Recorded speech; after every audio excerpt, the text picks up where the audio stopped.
મેરડી એ શું કદાચ કોઈનું કારણોસર કામ ના થતું હોય,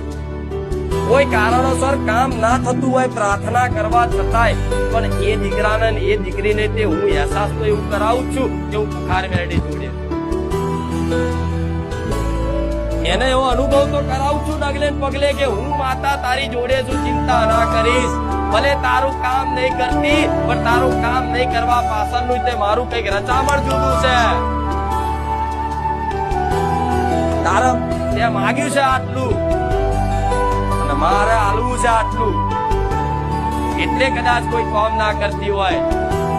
કોઈને સપને ના આવતી હોય તો એવો વિચાર ના કરતા કે માં બધાના સપને જાય છે, હું તને આટલું માનું છું છતાંય તું મારા સપને નહીં આવતી, તો તમારા સપને નહીં આવવા પાછળનું તે મારું કઈક રચામણ હશે, મારી કઈક લીલા હશે. જેમ કે તમને એક તડપ પેદા કરું અંદરથી